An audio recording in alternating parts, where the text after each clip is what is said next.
Ladies and gentlemen, welcome to the Ryan Ride Mechanic channel. How the heck are you doing today? Alright, today's video, you might get bumped around on this one, but I want to talk about the classic bumper cars. I know it's a flat ride thing. We've all been on them. Some of us like them, some of us hate them. Some of us, it's a pass every time we go to the park, but let's talk about how those bumper cars work. Now get ready. Here we go. Alright, so for today's video I wanted to talk about the classic bumper car. Now, we've all been on these, or most of us have been on these. Are they complicated? Are they easy? They're kind of complicated. Anytime you get into a fleet of stuff, by that I typically mean bumper cars are about a 15, 16 vehicle running around out there on the floor. Anytime you get into fleet maintenance stuff, there is a lot of effort that goes into maintaining a fleet. So, although the cars themselves might not be incredibly complicated, to take care of 16 every single day before the park opens ends up being a lot of work for the mechanic. I mean, it is a ton of work to keep up any bumper car attraction, whether it has 4, 5, 6, or 16. It's a lot of work. So definitely want to give props to the maintenance department for keeping up bumper cars. Alright, so where do we start in the bumper cars? We will start with, for this video I think I'm going to start with basic how the car is constructed, then move into how the car is powered, how the car gets its power, and then how the rest of the attraction is set up around the car. So the car itself, they're pretty simple. I purchased almost a fleet worth of cars from Majestic Rides over there. I didn't know which way to go. We were using old Euro-style cars that were all failing and we couldn't get parts from them anymore. So we went to Majestic and said, hey, can you guys help us out? We don't know where to start. And Majestic did. They helped us out a lot, which was really awesome. If you need help with your bumper cars and you just need to, you're not sure if it's time to replace them or if you can service them at all, I would recommend giving Majestic a call. We went with the Majestic Ninja model because those were very close to our Euro-style cars that we were already using. The height, weight, speed, everything was the same, which was what we absolutely had to have because at my park we were not buying an entire fleet of vehicles all at the same time. We were changing just a couple out at a time, which means they had to pretty much be almost identical with each other.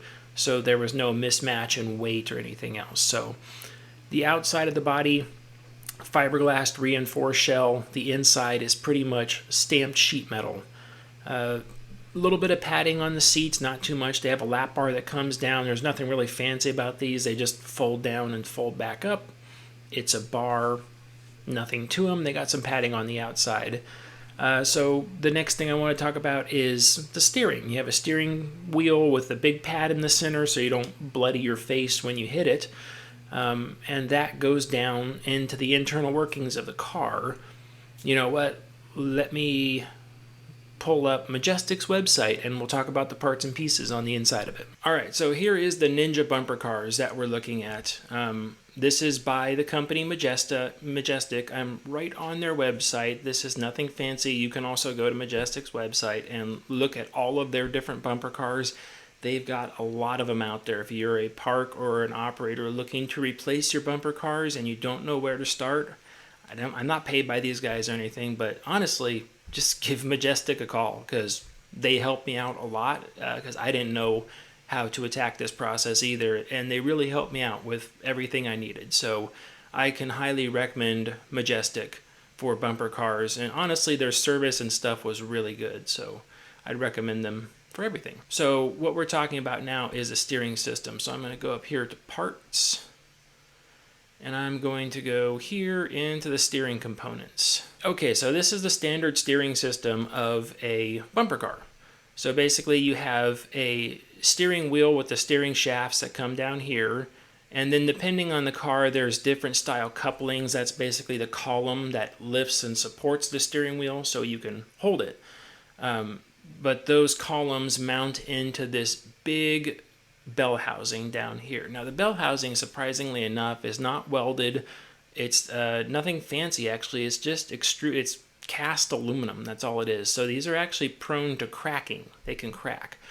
There's that bell housing there, and then it goes down and sits on top of this ring right here, which sits underneath this motor carriage, or sits on top of the motor carriage at the bottom.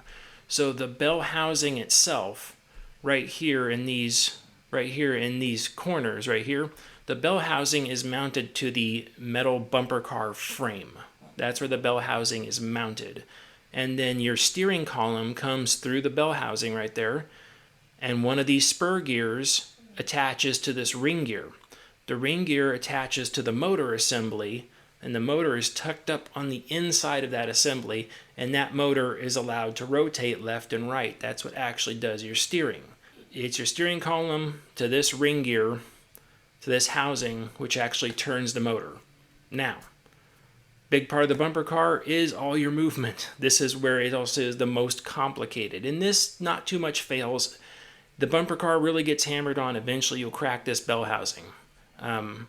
But luckily, if you've got cars like this, you can just replace the bell housing. That's not a big deal. So now we're going to talk about the motor. The motor is actually separated into three components.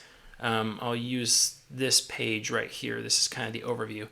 You have the DC motor, which is right here. And this is an exploded diagram of the motor. So you have all the components on the inside that basically make the motor work. You got brushes, magnets, and pickup brushes on the outside to transmit the power to the motor. The motor actually free spins inside right here. So this is the motor, all these components. Let's get into this here. This is the motor right here. It's all these components, all these things inside the brush housing. It actually free spins inside this housing right here. This housing is the outside, it's of the outside of the motor, but realistically the housing is the drive assembly. This part right here that I'm pointing at, which is 122 A, B, C, D. Great.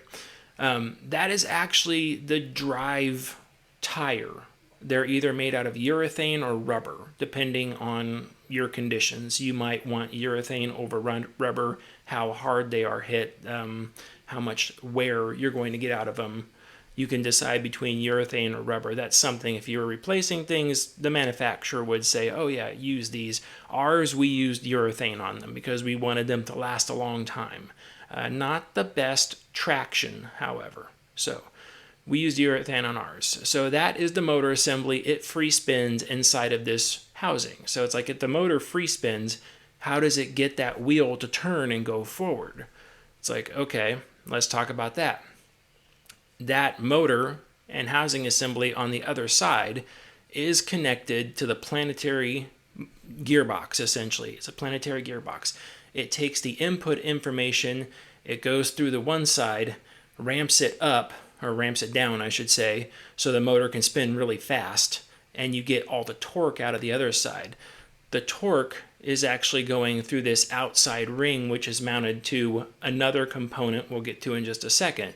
The outside ring is mounted to that, so it can transmit its power backwards. So now we have the motor turning a planetary, which is reducing the RPM, turning it into torque to go fast.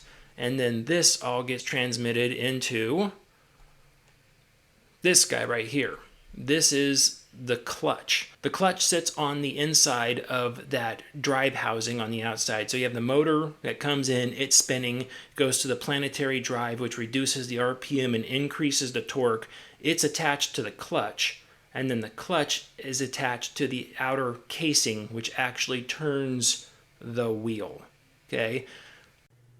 I'm sorry, I just realized when I was editing this, I've got the order backwards. It's motor, clutch, gearbox, that goes to the housing. 100% my fault, so sorry about that. All the time, these centrifugal weights right here with this lining, those will go bad. They'll wear out, and the bumper car will eventually slow down, and it won't work anymore. So you have to go in, replace these components. So the bearings can go bad. Everything needs to be blown out, cleaned. It needs lubrication. There is a lot to this stuff. So this is one of the reasons why I said Okay, this is starting to get really complicated. There's a lot of wear and tear items, all the DC brushes, all the brushes like right here. This is the brush that actually transmits the power from the car into the motor. The motor on one side is simply just grounded. It's just part of the frame. The frame is minus essentially. And then this would be your positive brush assembly right here. So those brushes will wear. Your internal motor winding brushes will wear right around here around your comm, which is item number 130. Is that the brush or the holder? That should be, actually that might be the holder. Then 131 would be the brush. All that stuff is there. There is a ton of parts and pieces on the inside of these things, and then you take this and then you multiply it times 16 that have to be serviced all the time. You pretty much need one technician that spends honestly half their day at bumper cars getting them ready, because it is a process. Now, how do we service all this stuff? You can't service it from the top. That's where that bell housing is. Well, you have to service all of it from the bottom. Can you just get to it? No, you can't. You actually have to physically take that motor assembly out of there to get to all these internal components. So how do we do that on a regular basis? It's a lot of removing parts, putting things back in. You can do like we did it. It's not great. Like, I wouldn't recommend it to people, but I did it myself, which is you just basically get in there with compressed air and just blow the crap out of everything. It's not great because when you use compressed air to blow carbon dust around, which is what those brushes are, the carbon dust actually seats itself down on the internal side of these windings in your motor right here. These little wires coming around, those are called the windings, and they're insulated wire, very thin insulated wire. And where the wire comes down to the potting material, you'll actually get those carbon molecules, which are, think of them like coffee grounds when they come off, just very, very fine, but they're sharp and they got edges to them. And then they'll work their way down inside that winding, and eventually the sharpness of that carbon molecule will basically pierce the wire on one or two sides and start causing voltage bleed by, and it will basically cause the windings to fail. Then you're looking at motor replacement because you don't have it. So you have to replace most of that assembly. Has to be replaced on there, assuming they can get the same things. If they can't get the exact same components that you have in there, the manufacturer of the winding might not be around anymore. Something might have happened there. If that happens, then you have to buy a whole new drive assembly for that. Pretty good chunk of change. I think those were, the whole drive assembly was something like $3,500, $4,000 at the time. This was a while ago, mind you. They're like really expensive. The whole bumper car itself, when we purchased them, I was really surprised. We got them at a good deal because we were buying a bunch from them. But the bumper car itself was like $9,000. And I was like, wow, that's actually, when you deal with things, that's actually cheap. That was actually really cheap. And I was kind of curious. I'm like, okay, what's the catch? Because this is like $9,000. It's like, wow, that's nothing. Like, you know, the gas-powered go-karts that you drive around at a park, you see those little go-karts running around. Most people are like, those are stupid. I don't want to ride on those. Those gas-powered go-karts honestly run about $6,000 or $7,000 a piece. Again, a lot of money for those. This is a different creature, though. All right, so we talked about steering that goes down to this. So the question is, a lot of people say, how do you reverse a bumper car? How do you reverse a bumper car? Because we all know it's like you're sitting there, you're wedged, and they say, oh, turn the steering wheel, keep turning it until the bumper car goes into reverse. So you turn it around until the bumper car goes into reverse.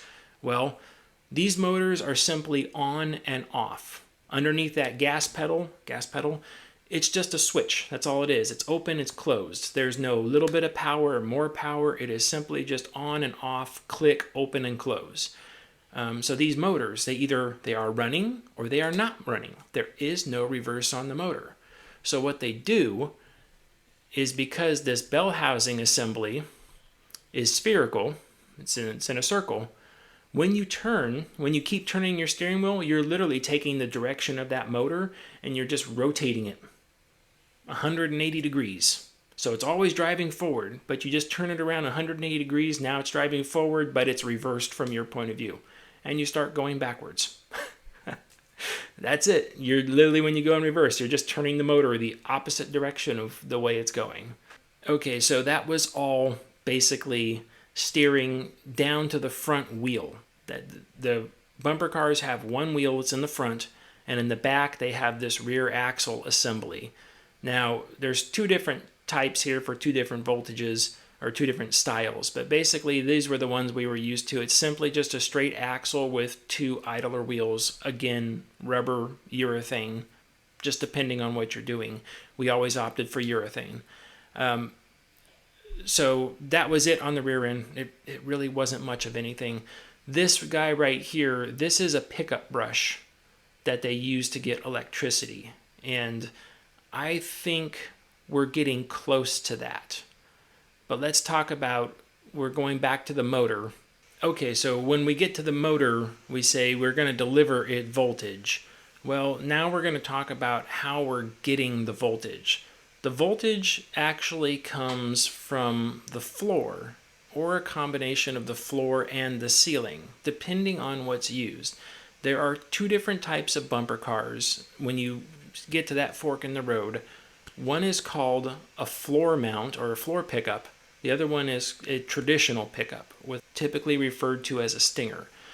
The stinger sits up on top of the bumper cars. When a lot of us picture bumper cars, we picture the classic models with the stinger. The stinger is the big long pole that sticks up off the bumper car and goes all the way up to the ceiling, and it's got an arced looking candy cane that sits up there against the ceiling.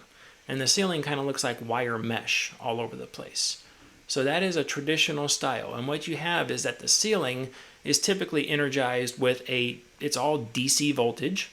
So the ceiling is energized with DC positive up on the ceiling. The floor is metal. The floor is a DC negative. So you have positive in the ceiling, negative in the floor.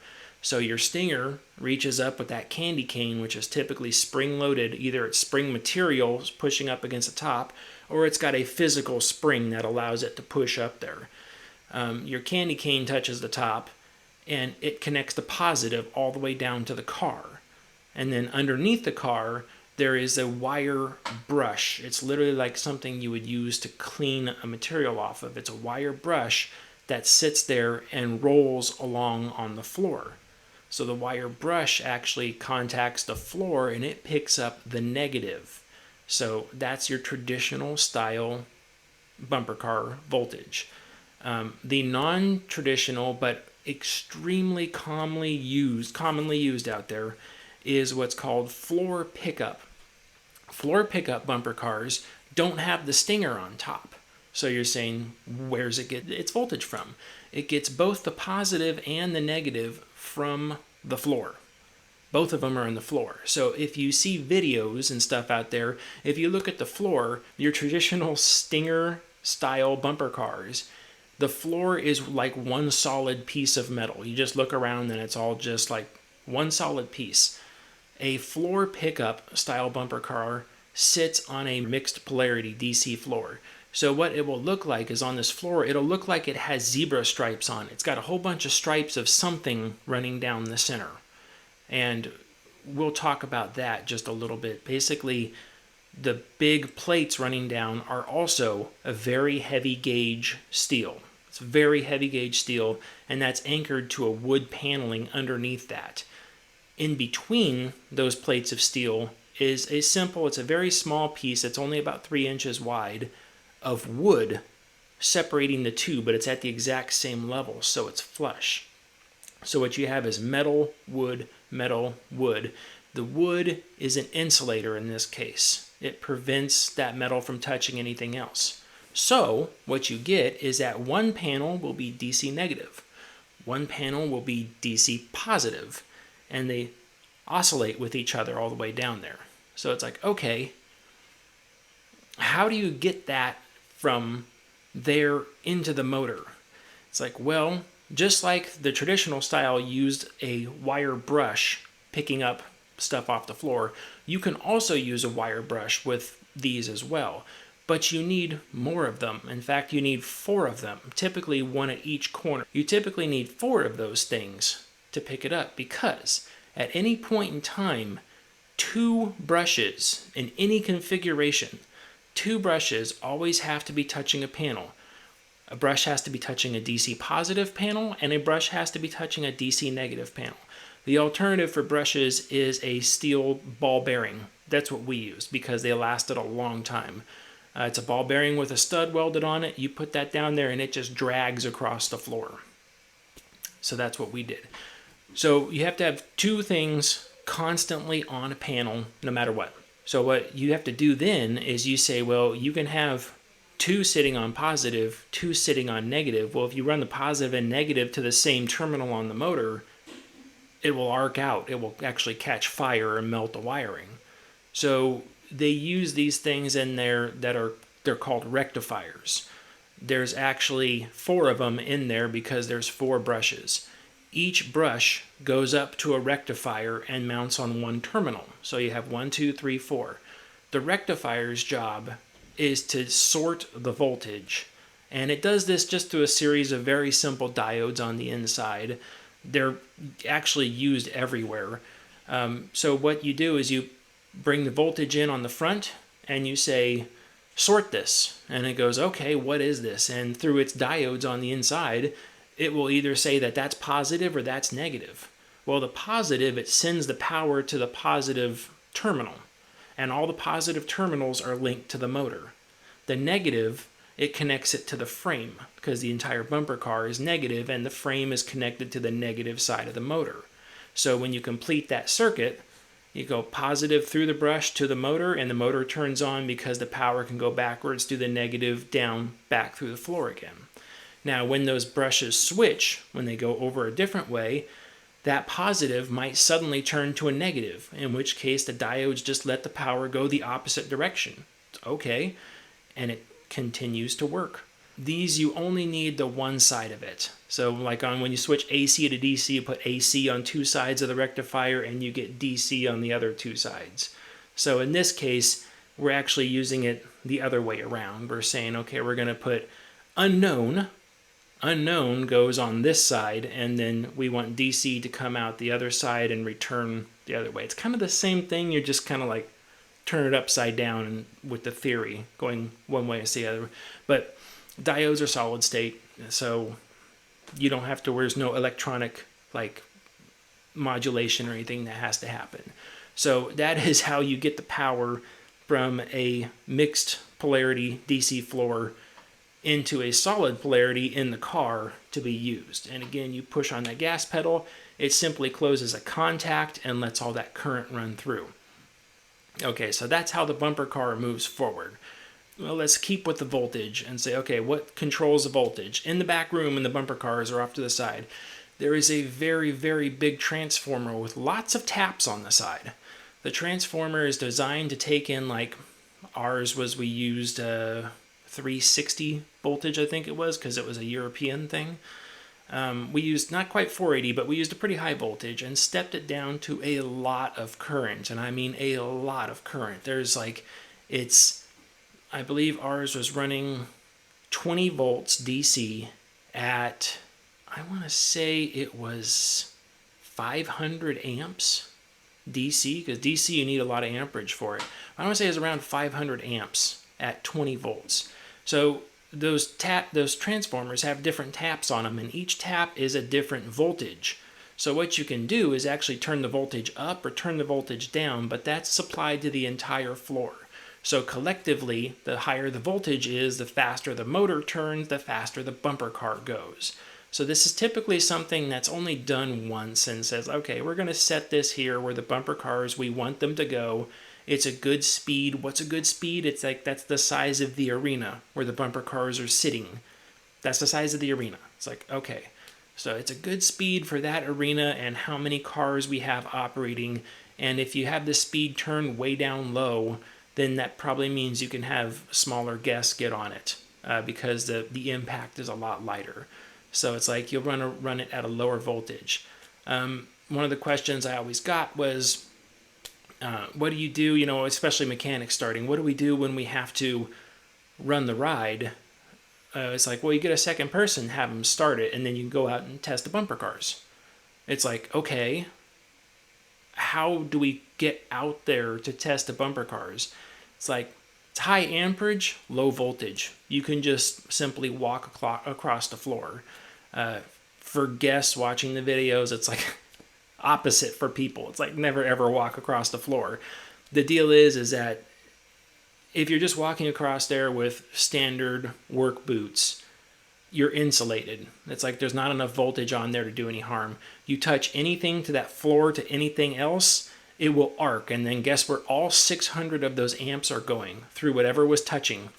And it will, like I had a mechanic walk along there one time, accidentally tripped. We were all working on the bumper cars. The floor was live. He accidentally tripped and fell, but dropped his wrench. So he fell on the floor, both hands down on the floor. Again, low voltage, high amperage, so it wasn't a big deal. He's not electrocuted. So he dropped to the floor like that, but his wrench slid.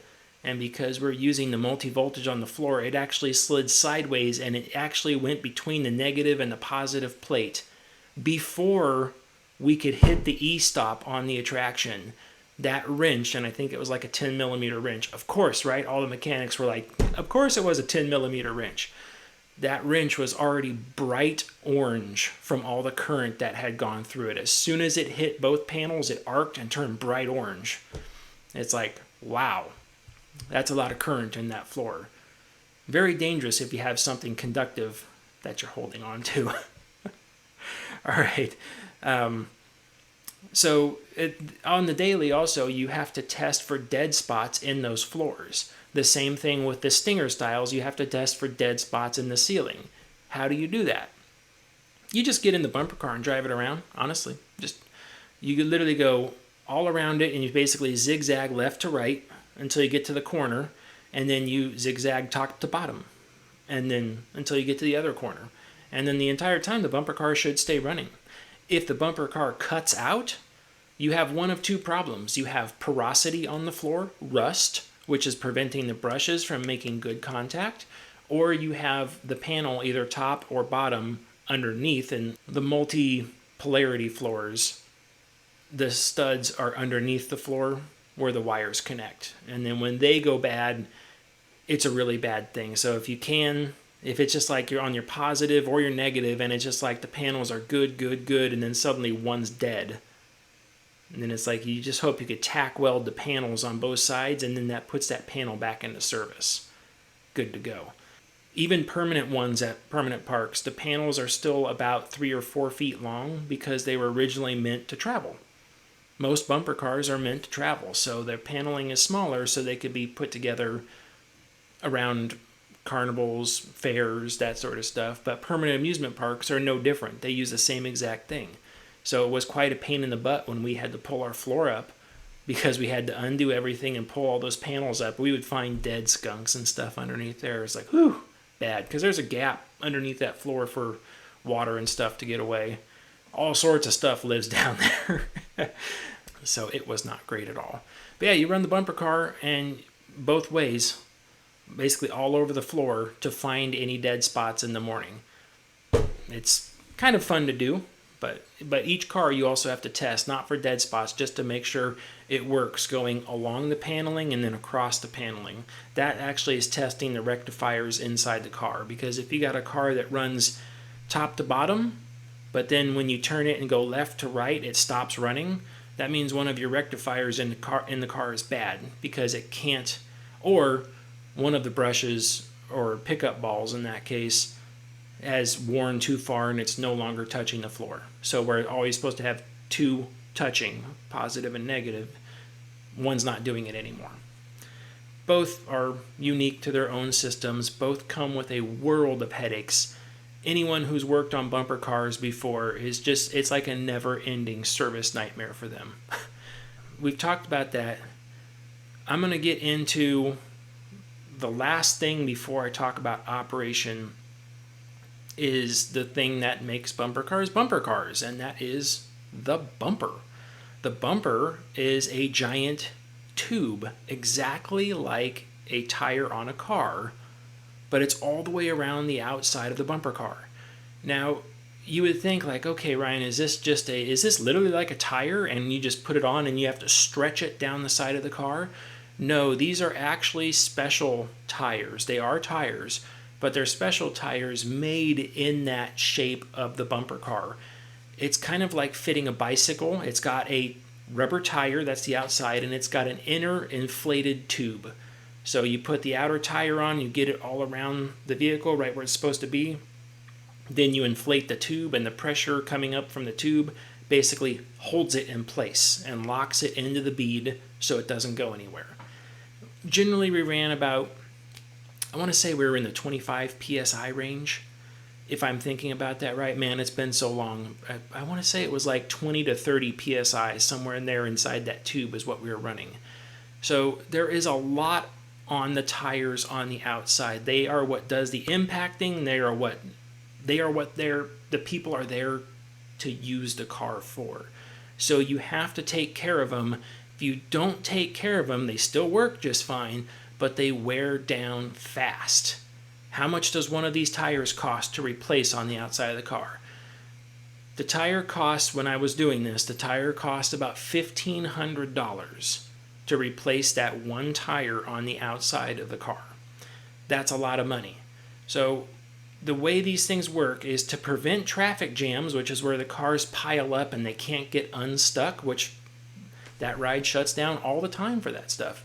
But to prevent traffic jams, you have to reduce the friction of the rubber, because rubber is sticky stuff.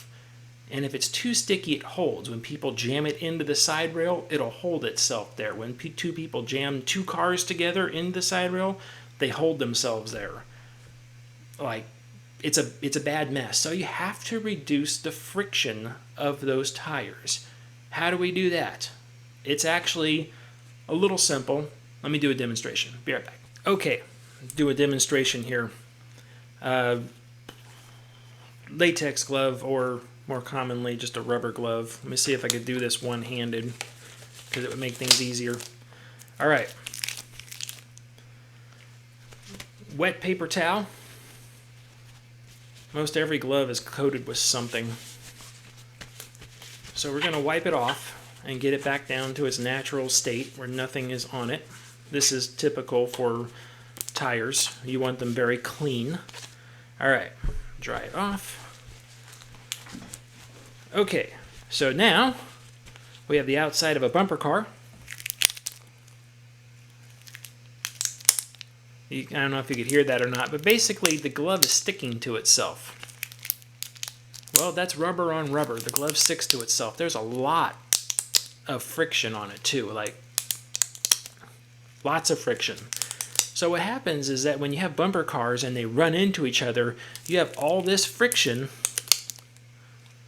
that is working against the other one, and they will literally peel the rubber off the outside of the tire. Like, it's bad. So you want to reduce the friction, and you want to do it everywhere, because you don't want them to get this friction on the outside of the wall. You don't want to do it car to car.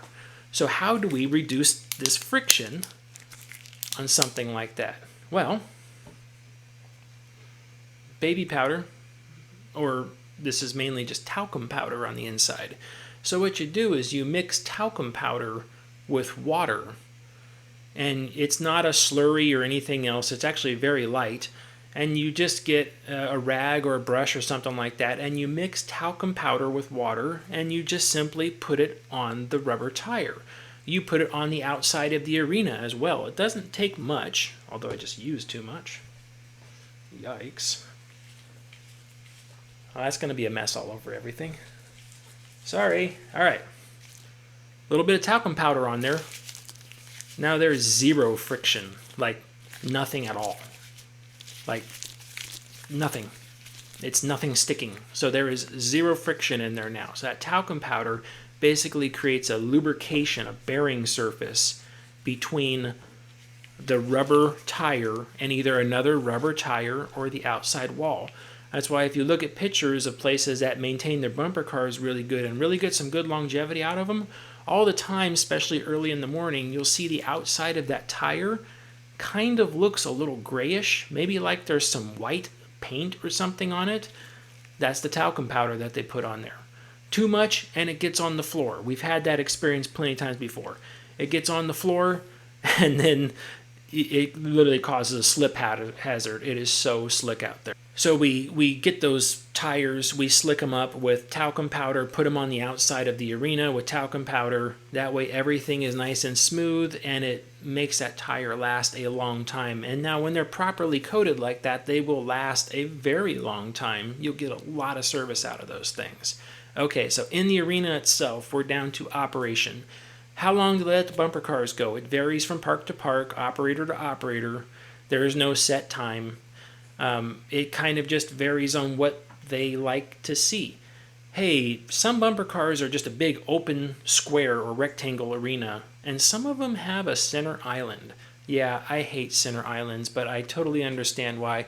When they put a center island in, they're trying to get the traffic flow of the bumper cars. They want people to essentially go around it in a circle, whether it's turning rights or turning lefts. The reason for creating traffic flow on the bumper cars is it prevents head-on collisions. Even though the bumper car spin the motor 180 degrees, even though you could turn it on a dime and still run into your buddy behind you, they're trying to prevent those head-on collisions. So they keep everyone going one direction, and you pretty much just get side to side, and you pretty much just ramming the side of somebody at that point. Most people don't like that. Heck, I don't like that. I want to be able just to run into somebody. That is the purpose of the bumper cars. A lot of places don't have anything in their arena. It's simply just open. I've seen places put obstacle courses in there with things to maneuver around. And of course, I've seen the center island, basically, where people have to go around in a constant right-hand turn or a constant left-hand turn. I don't prefer that at all. Interesting things from bumper cars. Let's see. We used to have the bumper cars go down a couple times a week for traffic jams. They would literally get a bunch of people and wedge the cars together, and the employees could not pull the cars apart. They couldn't do it. They were trying with all their might, but they couldn't. So I normally had to send 2 mechanics down there, and we had to pry them apart. I remember one time I sent one of my mechanics down there. They said it was a bad traffic jam, and he went down there. He was by himself. It was the nighttime. We were busy. I just had one guy. I'm like, could you please go see what you could do? I'll see. And then like 5 minutes, he called it back up. And I was like, awesome. What'd you do? How'd you do it? Like, were there a bunch of operators around and you guys were all able to pull them at the same time? He says, nope, I took one of the cars, ran around the other direction, and found basically the keystone car that was sitting in there and just rammed it as hard as I could, and it broke the whole pack apart. I was like, cool. All right, cool. That worked. I got the ride back up and running. So that was cool. Crappy things. All the time people bring sodas and stuff into the cars, even though they're not supposed to have it. They put them in their bag or something, and then it leaks out of their bag. So we get stuff soaked through and makes the bumper car sticky. It makes the floor sticky, and anytime you get a sticky floor, a sticky bumper car, the metal pickups stop working. They no longer work. And then the car stops working, and then the floor stops working. The same thing when you live in an area with heavy moisture, like a lot of rain or a lot of fog. Out in California, we had plenty of fog. The fog would come in, set down on the floor, and it would start to grow rust. The more rust that was on the floor, the less the bumper cars stopped working. So we literally had to take a pad. It looked like a green scouring pad, like you'd use to clean heavy dishes. And we have to put that on a floor buffer and go around and basically polish the floor. Wouldn't use WD-40 or anything like that, although we would use that for off-season storage. We'd spray the floor in WD-40 and just let it sit. And then when we brought the ride back up after the park was about ready to come back up again, oh my gosh. We were probably down there for 3 days straight buffing all the crap off the floor. There was still rust, but WD-40 kind of helped that. But I mean, then the WD-40 invited all the dust and everything to stick to the floor.